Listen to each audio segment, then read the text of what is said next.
LCD LCD এর মানে liquid crystal display. Liquid crystal এমন এক ধরনের পদার্থ যা কক্ষ তাপমাত্রায় লিকুইডের ন্যায় প্রবাহিত হয়, তবে এ সমস্ত পদার্থের আণবিক স্ট্রাকচার স্বাভাবিকভাবেই সলিড পদার্থের সাথে সংশ্লিষ্ট। যদি সাধারণত লিকুইডের অণুগুলো সঠিকভাবে সজ্জিত হয়, তবে লিকুইড ক্রিস্টালের অণুগুলো একটি নির্দিষ্ট ক্রিস্টাল প্যাটার্নে সজ্জিত থাকে, যাতে স্বাভাবিকভাবে পাতলা লিকুইড ক্রিস্টাল স্তর আলোক সংবেদনশীল।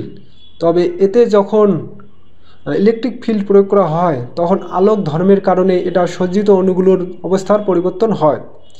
একটি লিকুইড ক্রিস্টাল সেল আলোক সংবেদনশীল ইলেকট্রোড সহ দুটি গ্লাস শীট এর মাঝখানে লিকুইড ক্রিস্টালের একটি পাতলা স্তর, যা স্যান্ডউইচ আকারে তৈরি হয়।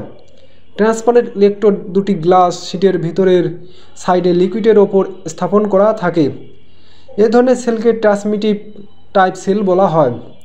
দুটি গ্লাসের মধ্যে যখন একটি গ্লাস সংবেদনশীল এবং অপরটি প্রতিফলিত আবরণযুক্ত হয়, তখন তাকে রিফ্লেকটিভ টাইপ সেল বলে।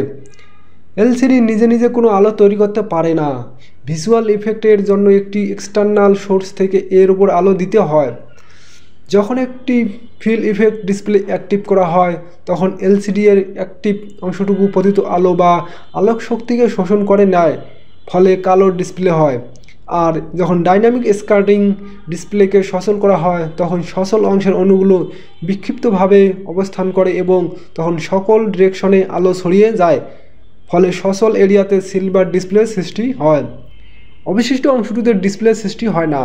একটি 7 সেগমেন্ট ডিসপ্লের একসঙ্গে ডিজিট প্রদর্শন করা যায়।